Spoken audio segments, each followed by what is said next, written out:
Okay, so welcome to, this is Maniac from Game Access. Welcome to the show. This is my good friend Twitch over here with twitchgaming.wordpress.com.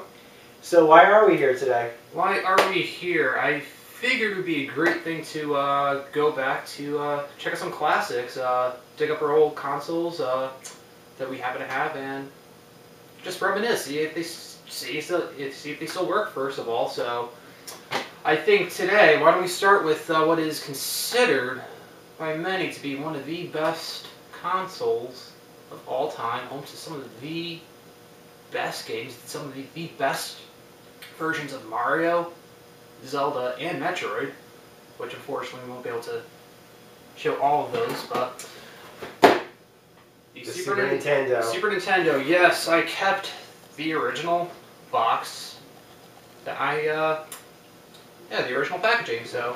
Can I tell you something? This is going to be a bit of a treat for me too, because I never had one of these growing up. I had the original Nintendo, and my sister had a Genesis. And after that, I was all PC for about another 10 years. I never played this. I never had one of these. That was like one of my biggest regrets, was that there were so many good games for this thing that I never got to play them. And we don't even know if this thing is going to still work. So this is going to be a bit of a treat for us. It's going to be. Yeah. Yeah, so brief history on how I got this. I got the Genesis first. I was definitely a Sega loyalist first, mostly because that was the only console I had, but I believe it was right at the twilight of the 16-bit era that I think maybe a year before the PlayStation and Saturn came out that I got the Super Nintendo, because you know what, I didn't care about something better. I just wanted the better games, and what had the best games at that time? Did the PlayStation or Saturn have better games? Hell no, it was the Super Nintendo, so I didn't want to miss out on any of those. So you got this around, what, 1995 then? Probably, I guess maybe 94, 90, I think. We'll need to fact check, obviously. Yeah. We're just kind of shooting for the hip. Just trying to be right more here, natural, this is the Super Game Boy bundled box. So if it was bundled with the Super Game Boy, that didn't come until later in the life. I think that was 90. Yeah. You can correct us if you choose to. More, please do if I'm incorrect. I believe the Super Game Boy was 93, so I might have gotten this in 94. And I believe I don't have the Super Game Boy in here. I think I lost that well before, so if it's in there, surprise. But I guess before we open that, because I think we want to do, I guess a re-unboxing of the Super Nintendo. Yeah. So we'll put this aside for 1 second, and we'll, I guess, what games? I mentioned, Nintendo's Big Three, and I did hint that I might not have all the big games, unfortunately. Again, too, I wasn't even a teenager, it didn't work, so I was limited to what kind of games I could get. It was only birthday or Christmas or any time in between, but I know I've seen some far more impressive collections out there. Mine's modest, but you know what, I think it's still respectable for what I was able to keep. Of course, too, this was the era of Funkoland where, you beat a game, you just trade it in. But for what I managed to keep, you know what, I think it's pretty damn good. It looks like a pretty good map. And yes, it's all in the shoebox. So as I can point out, just to give some spoilers, I managed to keep a few of the original boxes you can help display. So it's the player's choice, I believe that's what Nintendo's was for Super Mario Kart. So one of the best kart. It's a really nice looking kart. I like all the, I like the kind of the cartoonish, the graphics on it. Like Mario kind of, right nowadays, they still kind of go for this art. But it's really, I kind of liked it. This is very similar to what the style was for Mario Kart 64 and Mario Kart Wii and everything. It's very similar. They never really changed the style. And hey, remember when Rare was good? Yeah, I do. Here's the proof. Killer Instinct. I can't believe you had this. Killer, I have never played this before. I've been told it's like one of the best fighters ever, and that includes lists of Mortal Kombat and Street Fighter and everything else. Never include Mortal Kombat in the list of best fighters. Fair enough, but I'm saying that I've heard a lot of people say that this was the best fighter of all time. This is a treat that you actually kept this. This was not a usual game on most lists. I believe this was my last SNES game I ever purchased new. Well, I guess my mom purchased new. $70, if memory serves me correct. Cartridges were just too damn expensive. Yeah, cartridges were pretty expensive. But this was an underappreciated gem. Breath of Fire 2 from Capcom. So I think the box itself, I kept that in damn good shape. These boxes are in fantastic shape, actually. And I think probably my pride and joy, because RPGs were before they were became popular. They were niche products. They were very rare to get. And I did not get this game new. I only got this one used, and I managed to get it complete. Was astonishing. I have the box for and the game for Final Fantasy 6 to those of you purists. That were on the Super Nintendo. And in here I kept manuals for the various games, and I think it's important to say that I do have the original Final Fantasy 3 manual. This is considered the map. You can focus. We can do a close. Yeah, it's got an autofocus. Yeah. But alright, so that is a pretty impressive. Final Fantasy 3 or 6, if you prefer, is probably considered to be one of the greatest RPGs of all time. It was actually the first RPG to release in the United States that was really what captured the hearts and minds of a lot of players, and brought them into what would be the RPG. There were some other games on the list that actually would also be considered transitional games. Of course, Final Fantasy VII for the PlayStation was also one that really brought a lot of American users to the Japanese role-playing game, and of course also Final Fantasy X. But I think on the SNES, at least for the American releases of the SNES games, it would probably have to be, if I could list like the three major RPG releases of the SNES, and we have two of them here, is Final Fantasy III, Earthbound, and of course the third game you have. We'll get to that. But so I guess since we kind of spoiled that obviously, so my copy of Breath of Fire 2 was something that I don't know why they got rid of. Well, I guess because this little piece of plastic, just costs so much more, to protect. Well, it does make it a little bit redundant, because what's going to get, look at the way this thing is designed. I mean, if you can get a good look at this, these are ROM cartridges. The worst thing that comes to worst is you get some crumbs or maybe some dirt stuck in that kind of thing. Dust isn't really going to harm this that much because it's so light and everything else, and it just kind of flows away. Unless this thing was severely scratched by some very heavy dirt or something, and I've seen people take these things and pour soda into them, then wash them out, and they still work. That's amazing. So I guess they realized exactly how these things pretty much just took care of themselves. They didn't need to put those kind of covers in them. Here's the copy of Final Fantasy 3, as I already suggested. I showed that I had that. Black Killer cartridge. Instinct with the special black cartridge, and I think I still have the Killer Cuts album somewhere. I think I definitely have it imported on my computer. I should have burned us the album so we could listen to that in the background. That would be pretty cool. And Mario Kart with the unoffensive Player's Choice little gold thing. I'm ideally for my collection, I never want to have any of the Player's Choice, anything of that, but back then for Super Nintendo they got it right, it was in 2. It was just a small little star and everything else. Nowadays they changed the color of the case, and they changed the artwork style and everything else. It's pretty offensive. But now, the rest of the games. So some of these, man, let me tell you, these are considered to be probably some of the greatest games of all time. This was one heck of a generation. I'm so jealous that I missed out on it. Well, the first game, it's probably not one of the best games of the generation, but it is definitely a cult favorite. I showed I had Breath of Fire 2. Well, first Breath of Fire. So hopefully, we'll see if that still works. And again, yeah, Rare was good. What's the other great example? Donkey Kong. So I think this was my last Super Nintendo game. Got it from GameStop, $10 used, because it's damn worth it. So it was worth it. I would pay that much. That's a pretty good price. I will save this one and this one. I'll skip ahead to a genre that I think that I do miss. We need a good beat 'em up again. And I think this was probably the best of the Super Nintendo trilogy. Final Fight 2. We had, the first Final Fight, which some of you would know was butchered for the Super Nintendo. You had, from the arcade, who was it? Hagar, who was in Marvel vs. Capcom 3. Cody and Guy. The first Super Nintendo version, they cut out Guy for some reason. And Which they later... Guy? He's the one in the red gi. He's in Super Street Fighter. And so was Cody, I believe.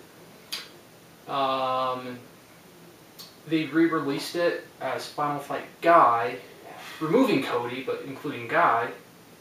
And the game was just notoriously difficult, because it was an arcade port, so quarter muncher. Yeah.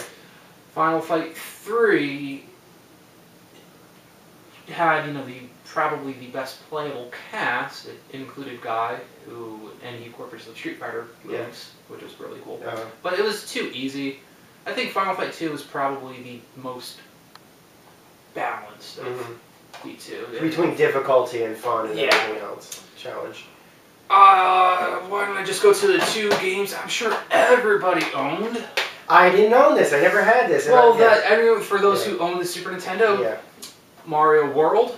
Super Mario. Did this launch with the play? That should have been a launch game. I believe. I know that's a launch game, but I mean, did it come with the Super Nintendo at the time, or did it launch with it, or was it? Anybody watching can't answer that, and I believe that did come. I believe there was a special cartridge that included Mario World and Mario All-Stars. This is true. Yes, this is true. So I was thinking that, gee, do I want to spend $30 to get the Wii version of Mario All-Stars? And I'm like, you know what? No need. Well, if it, we'll see what happens. Whoa. So those of you in Connecticut, remember Tommy K's? Tommy K? This is a used copy of Super Street Fighter 2 from Tommy K. Yeah, that must have been beaten up pretty good. So shout out to those of you in Connecticut who are familiar with that.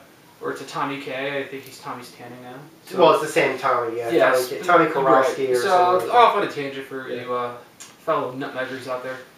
So you know where we are. Yeah, they know. Yeah. So Super Street Fighter 2. So, yeah. Still got the labels on it. That's pretty good.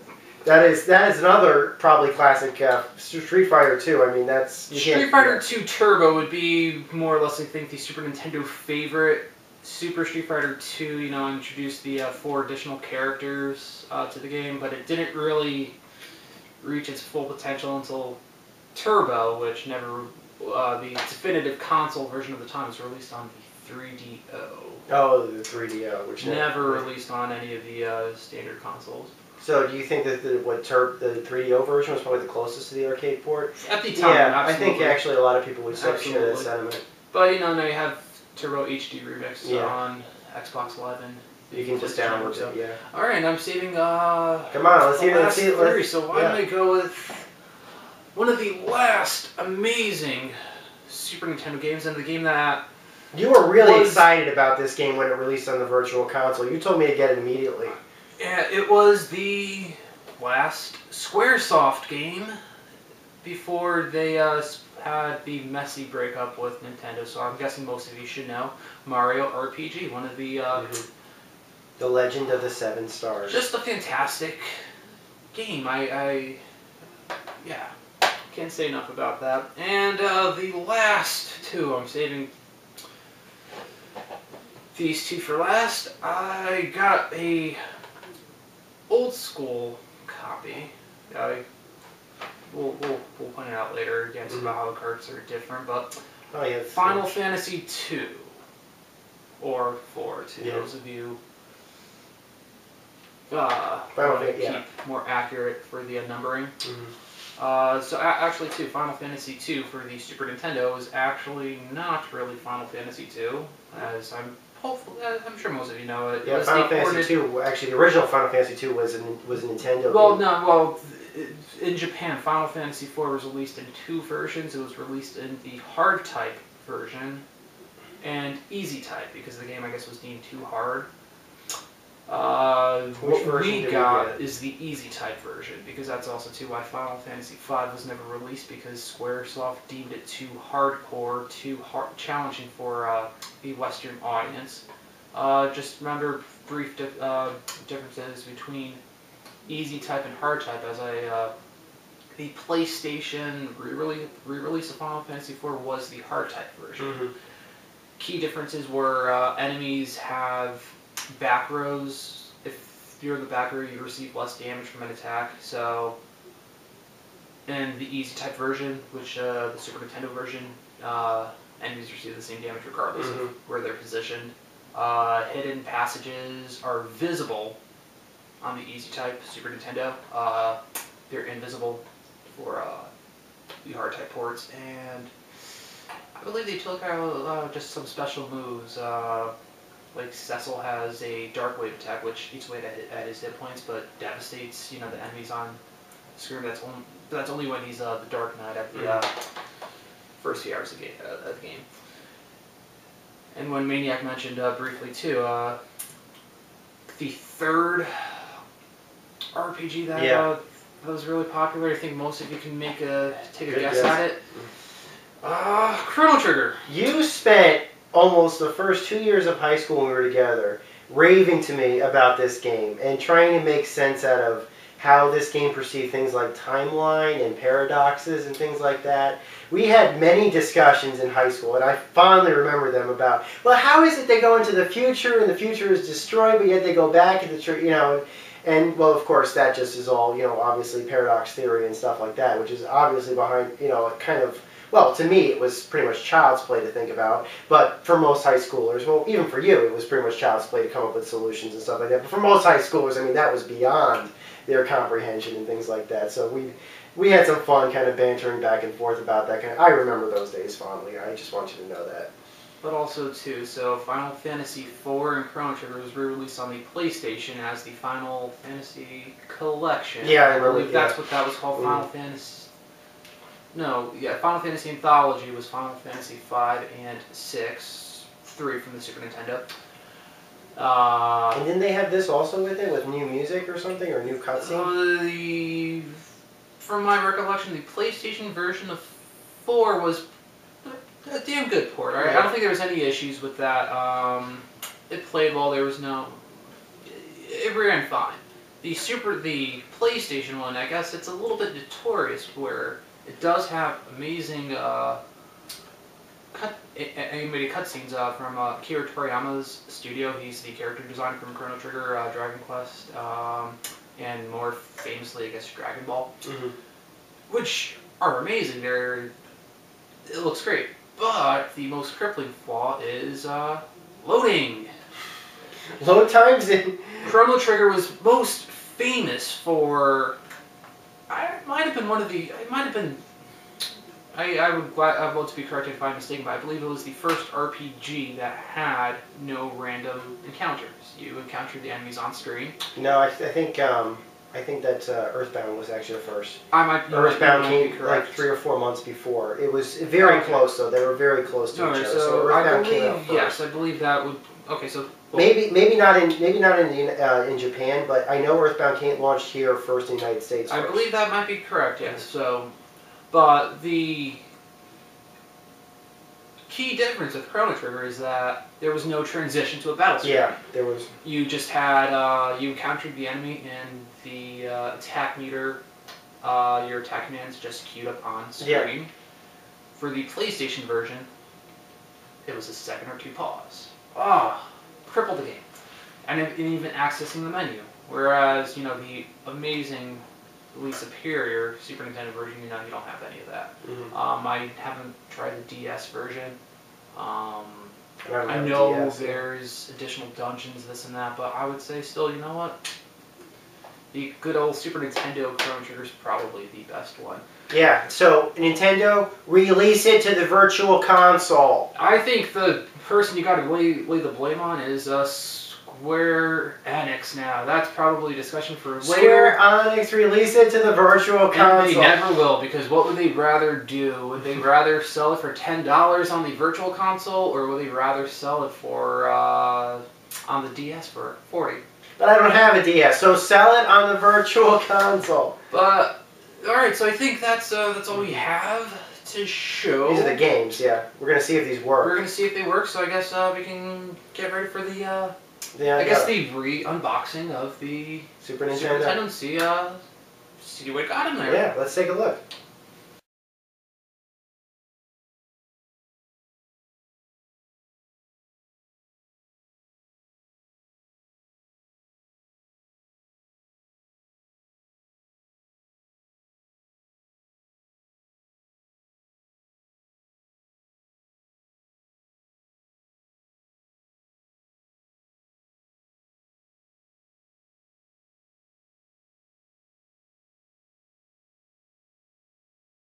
Okay, it's rolling. Well, you're doing a handshake too, or fist bump. Bro hug. No, that's not a bro hug. What's a bro hug? Handshake, pull forward. And then I could reveal that yes, my post was a jest. I'm here of my own will. By the way, I'm using all this against you.